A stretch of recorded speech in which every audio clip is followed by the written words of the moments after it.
कुछ भरा सन जी वो आंदे सन कि सानू नहीं जी नज़र आईयां मशीनां दरियाए चनाब दे विच जिहड़ियां लगियां ने रेत भरदियां ने पियां ते उन्हां भरावां वास्ते भी जनाब है तुसीं वेख सकदे हो सामने मशीनां तुहानूं वाज़िया नज़र आ सकदियां ने। 4 मशीनां लगियां ने, वो सामने डंपर भी जा रहे ने, वो भी तुहानूं नज़र आ रहे ने जी। ते क्योंकि पानी नहीं ते ये भर रहे ने ना जी। ते उंज तुसीं पानी की कंडीशन वेख सकदे हो इस टाइम कि पानी चढ़ रहा वे किनारे दे नाल आ गए है जी। ते अगे पानी सी 30,000 ते हुण जिहड़ा मैसेज आया पानी हो गया जी 40,000 क्यूसक जी। ते अगर कोई हदशात होए पानी आने दी या पानी आया तो ਉਹਦੇ ਤੋਂ ਤੁਹਾਨੂੰ आगाह कर दिता जाएगा, ਤੁਹਾਨੂੰ अपडेट दे दी जाएगी जी। मजीद अल्लाह ताला की यही दुआ है कि अल्लाह ताला करम करे तो सानू इस पानी की आफत तो बचाए। क्योंकि जेडे छोटे छोटे आ बूटे रुड़ के पिआउंदे ना जी पानी च, तुसीं वेंदे हो जी पे ये पानी ज़्यादा होने दी निशानियां ने जी। अज डेट है जी 4 नवां महीना 2022 जी। यह तुसीं वेख सकदे हो, मगर 30 तो 35,000 पानी है जी इस टाइम। तो जोड़ा हूँ मैसेज आया वे वो 40,000 का आया जी। ठीक है जी। तो वह जोड़ा 40,000 वाला पानी है वो हले तक साढ़े कोल इत्थे नहीं जी हले पहुँचया जी। तो अगर इस किनारे तो पानी बाहर हो के ते पत्थरों के नाल आ गया तो फिर ये आख्या जा सकता कि पानी वधने दे काफ़ी ज़्यादा चांस ने। तो अगर पानी वध्या या कोई मैसेज आया तो इंशाअल्लाह ताला जिस टाइम ही आया या पानी आ गया तो तुहानू आगाह कर दिता जाएगा जी इंशाअल्लाह। बिस्मिल्लाहिर्रहमानिर्रहीम। अस्सलामुअलैकुम या इली हक हैदर। आल फ्रेंड, आल व्यूवर्स, आल सबसक्राइबर्स, उम्मीद करना वा तुसीं सारे भरा बजुर्ग छोटे निक्के वड्डे सारे जनाब तुसीं ठीक होवोदे, हैरोफियत नाल होवोदे। अल्लाह ताला तुहानू जिथे भी रखे, जिस जगह पर रखे, आउट ऑफ कंट्री पाकिस्तान च जिथे भी रखे, अल्लाह ताला तुहानू अपने हिफ्ज़ो मान विच रखे जी। तो अज दियां ने जी 2 रिपोर्टां। सब नालों पहली रिपोर्ट तो यह है कि इंशाअल्लाह ताला कल नहीं तो परसों जिहड़ी अपडेट है वो दी जाएगी सियालकोट टू खारियां मोटरवे के रिलेटिड। तो अज की जिहड़ी अपडेट है ये दरियावां के रिलेटिड, दरियाए सिंध हो गया, दरियाए चनाब हो गया, दरियाए रावी, सतलुज, झेलम ते दरियाए नीलम जी। जिन्नियां भी दरियावां की मेरे को रिपोर्ट इंशाअल्लाह दी जाएगी। वो दरियाए काबल भी आता, नशहरा भी आता, इन्हां सारिया दरियावां की जी इंशाअल्लाह। तो सारिया बराजां की रिपोर्ट दी जाएगी की सूरत हाल है इस टाइम पानी की जी।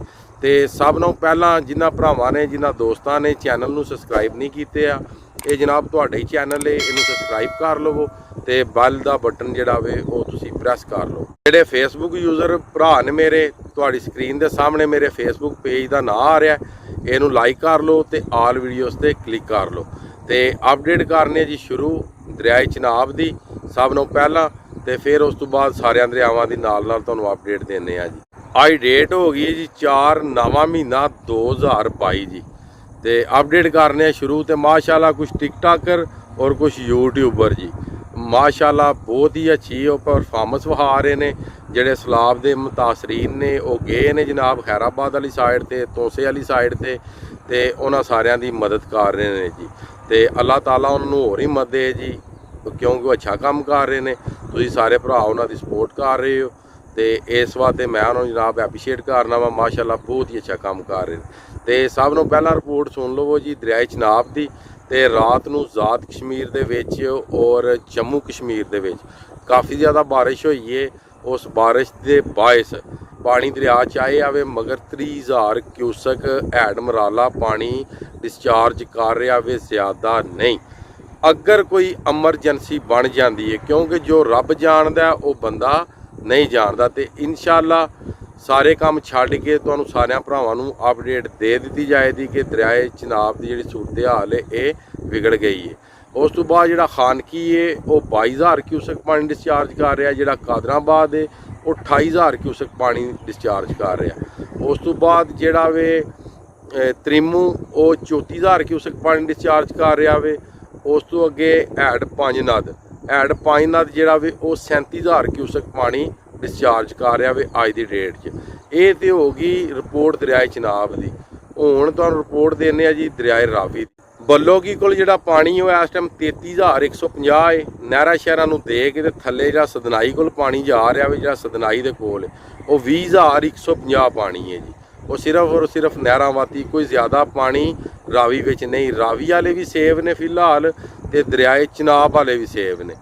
ਹੁਣ ਆ ਗਈ ਜੀ ਰਿਪੋਰਟ ਦਰਿਆਏ ਸੁਤਲਈ ਦੀ, ਤੇ ਜਿਹੜਾ ਹੈਡ ਸੁਲੇਮਾਨ ਕੀ ਏ ਉਹਦੇ ਕੋਲ ਪਾਣੀ ਏ 16690। ਉਸ ਤੋਂ ਥੱਲੇ ਜਿਹੜਾ ਹੈਡ ਇਸਲਾਮ ਏ ਉਹਦੇ ਕੋਲ ਪਾਣੀ ਏ 6427 ਜੀ। ਇਹ ਵੇ ਦਰਿਆਏ ਸੁਤਲਈ ਦੀ ਰਿਪੋਰਟ। ਤੇ ਉਸ ਤੋਂ ਬਾਅਦ ਆ ਗਈ ਜੀ ਰਿਪੋਰਟ ਦਰਿਆਏ ਜੇਹਲਮ ਦੀ, ਤੇ ਉਹ ਵੀ ਸੁਣ। ਦਰਿਆਏ ਜੇਹਲਮ ਦੀ ਜਿਹੜੀ ਰਿਪੋਰਟ ਏ ਮੰਗਲਾ ਡੈਮ ਤੋਂ ਜਿਹੜਾ ਪਾਣੀ ਡਿਸਚਾਰਜ ਹੋ ਰਿਹਾ ਉਹ ਹੋ ਰਿਹਾ 28250। ਅੱਗੇ ਜਿਹੜਾ ਹੈਡ ਰਸੂਲ ਏ ਉੱਥੇ ਪਾਣੀ ਏ 3455 ਜੀ। ਹੁਣ ਰਿਪੋਰਟ ਸ਼ੁਰੂ ਕਰਨੇ ਆ ਜੀ ਜਿਨ੍ਹਾਂ ਇਲਾਕਿਆਂ ਦੇ ਵਿੱਚ ਬਹੁਤ ਜ਼ਿਆਦਾ ਸਾਡਾ ਨੁਕਸਾਨ ਹੋ ਰਿਹਾ, ਜਿੱਥੇ ਸਾਡੇ ਬਹੁਤ ਜ਼ਿਆਦਾ ਭਰਾ ਜਿਹੜੇ ਨੇ ਉਹਨਾਂ ਦਾ ਨੁਕਸਾਨ ਹੋਇਆ ਵੇ, ਮਾਲ ਮਵੇਸ਼ੀ ਦਾ ਹੋਇਆ ਵੇ। ਬਹੁਤ ਜ਼ਿਆਦਾ ਬੰਦੇ ਜਿਹੜੇ ਨੇ ਉੱਥੇ ਅੱਲਾ ਨੂੰ ਪਿਆਰੇ ਹੋ ਗਏ ਨੇ ਜੀ, ਇਹੀ ਸਮਝ ਲਓ ਕਿ ਸ਼ਹੀਦ ਹੋ ਗਏ ਨੇ ਜੀ। ਹੁਣ ਰਿਪੋਰਟ ਉਹਨਾਂ ਦਰਿਆਵਾਂ ਦੀ ਦੇਣੇ। ਦਰਿਆਏ ਕਾਬਲ ਨਸ਼ਹਿਰਾ 54700 ਕਿਊਸਕ ਜੀ, ਇਹ ਪਾਣੀ ਡਿਸਚਾਰਜ ਕਰ ਰਿਹਾ, ਬਿਲਕੁਲ ਨਾਰਮਲ ਹੋ ਗਿਆ। ਇਹ ਵੀ 3-4-5 ਲੱਖ ਤੇ ਸੀ ਜੀ। ਅੱਗੇ ਆ ਗਿਆ ਜੀ ਹੈਰਾਬਾਦ, ਤੇ ਹੈਰਾਬਾਦ ਵੀ ਪਾਣੀ ਨਾਰਮਲ ਹੈ, ਕੋਈ ਜ਼ਿਆਦਾ ਨਹੀਂ ਜੀ। ਅੱਗੇ ਆ ਗਿਆ ਜੀ ਤਰਬੇਲਾ, ਤੇ ਤਰਬੇਲਾ ਕੋਲ ਪਾਣੀ ਹੈ 1,70,000 ਜਿਹੜਾ ਪਾਣੀ ਡਿਸਚਾਰਜ ਹੋ ਰਿਹਾ। ਅੱਗੇ ਆ ਗਿਆ ਜੀ ਕਾਲਾਬਾਗ, ਕਾਲਾਬਾਗ ਕੋਲ ਪਾਣੀ ਹੈ 1,91,363 ਜੀ। ਅੱਗੇ ਆ ਗਿਆ ਜੀ ਚਸ਼ਮਾ, ਤੇ ਚਸ਼ਮਾ ਕੋਲ ਪਾਣੀ ਹੈ 1,88,409 ਜੀ। ਅੱਗੇ ਆ ਗਿਆ ਜੀ ਤੌਂਸਾ, ਤੇ ਤੌਂਸਾ ਕੋਲ ਪਾਣੀ ਹੈ 2,18,790 ਜੀ। ਅਲਹਮਦੁਲਿਲਾ 2.5-3 ਲੱਖ ਪਾਣੀ ਲੋ ਹੋ ਗਿਆ ਜੀ, ਘੱਟ ਹੋ ਗਿਆ ਜੀ ਉੱਥੇ ਵੀ ਜੀ ਅਲਹਮਦੁਲਿਲਾ। ਅੱਗੇ ਆ ਗਿਆ ਜੀ ਗੁੱਡੂ ਬਰਾਜ, ਤੇ ਗੁੱਡੂ ਬਰਾਜ ਕੋਲ ਪਾਣੀ ਹੈ 4,59,000 ਜੀ।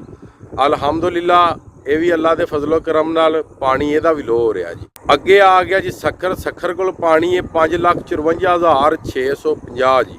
ਅੱਗੇ ਆ ਗਿਆ ਜੀ ਕੋਟਰੀ, ਤੇ ਕੋਟਰੀ ਕੋਲ ਪਾਣੀ ਹੈ 5,85,651, ਕਿਉਂਕਿ ਇਹਨਾਂ ਬਰਾਜਾਂ ਨੇ ਵਧਣਾ ਸੀ, ਕਿਉਂਕਿ ਪਾਣੀ ਉੱਤੋਂ ਆ ਰਿਹਾ ਸੀ। ਤੇ ਇਹ ਸਾਰੀ ਜਿੰਨੀ ਵੀ ਰਿਪੋਰਟ ਸੀ ਇਹ ਰਿਪੋਰਟ ਸੀ ਜੀ ਦਰਿਆਏ ਸਿੰਧ ਦੀ। ਤੇ ਅੱਲਾ ਦਾ ਬਹੁਤ ਕਰਮ ਹੋ ਰਿਹਾ ਹੈ, ਇਨਸ਼ਾਅੱਲਾ ਤਾਲਾ 4 ਤੋਂ 5 ਦਿਨ ਵਿੱਚ ਇਹ ਵੀ ਪਾਣੀ ਨਾਰਮਲ ਹੋ ਜਾਏਗਾ। ਤੇ ਅੱਲਾ ਤਾਲਾ ਅੱਗੇ ਦੁਆ ਕਰੋ ਕਿ ਮਜ਼ੀਦ ਹੋਰ ਪਾਣੀ ਨਾ ਆਵੇ, ਅੱਲਾ ਤਾਲਾ ਸਾਨੂੰ ਮਾफ़ ਕਰੇ। ਸਾਡੇ ਜਿਹੜੇ ਵੀ ਗੁਨਾਹ ਨੇ, ਅਸੀਂ ਗੁਨਾਹਗਾਰ ਹਾਂ, ਸਿਆਹਕਾਰ ਹਾਂ, ਅੱਲਾ ਤਾਲਾ ਸਾਡਿਆਂ ਗੁਨਾਹਾਂ ਦੀ ਸਾਨੂੰ ਮਾफ़ੀ ਦੇ ਜੀ। ਤੇ ਇਸ ਆਫਤ ਤੋਂ ਸਾਨੂੰ ਅੱਲਾ ਤਾਲਾ ਮਹਿਫੂਜ਼ ਰੱਖੇ, ਸਾਡਿਆਂ ਬੱਚਿਆਂ ਨੂੰ ਮਹਿਫੂਜ਼ ਰੱਖੇ। ਜਿਹੜੇ ਸਾਡੇ ਭਰਾ ਦਰਿਆਵਾਂ ਤੇ ਰਹਿੰਦੇ ਨੇ ਅੱਲਾ ਤਾਲਾ ਉਹਨਾਂ ਨੂੰ ਮਹਿਫੂਜ਼ ਰੱਖੇ, ਉਹਨਾਂ ਦੀਆਂ ਫਸਲਾਂ ਨੂੰ, ਉਹਨਾਂ ਦੇ ਮਾਲ ਮਵੇਸ਼ੀ ਨੂੰ ਜੀ। ਵੀਡੀਓ ਅੱਜ ਦਾ ਵਲੌਗ ਜੀ ਕਰਨੇ ਜੀ ਖ਼ਤਮ, ਤੇ ਮੈਨੂੰ ਦਿਓ ਜੀ ਇਜਾਜ਼ਤ। ਅੱਲਾ ਤਾਲਾ ਤੁਹਾਨੂੰ, ਤੁਹਾਡੀ ਫੈਮਿਲੀ ਨੂੰ, ਤੁਹਾਡਿਆਂ ਬੱਚਿਆਂ ਨੂੰ ਦੁਨੀਆ ਤੇ ਆਖਰਤ ਦੀਆਂ तमाम ਖੁਸ਼ੀਆਂ ਨਸੀਬ ਫਰਮਾਏ। ਮੈਂ ਤੁਹਾਡਾ ਭਰਾ, ਤੁਹਾਡਾ ਦੋਸਤ ਸੈयद ਅਸਮੀਨ ਆਬਦ ਜੀ। ਤੇ ਨੈਕਸਟ ਵੀਡੀਓ ਆਉਣੇ ਤੱਕ ਜ਼ਿਆਦਾ ਆਪਣਾ ਖਿਆਲ ਰੱਖਿਓ, ਤੇ ਮੈਨੂੰ ਜਨਾਬ ਆਪਣੀਆਂ ਦੁਆਵਾਂ 'ਚ ਯਾਦ ਰੱਖਿਓ। ਤੇ ਇਨਸ਼ਾਅੱਲਾ ਤਾਲਾ ਮਿਲਨੇ ਆ ਜੀ ਕਿਸੇ ਨੈਕਸਟ ਵੀਡੀਓ ਦੇ ਨਾਲ।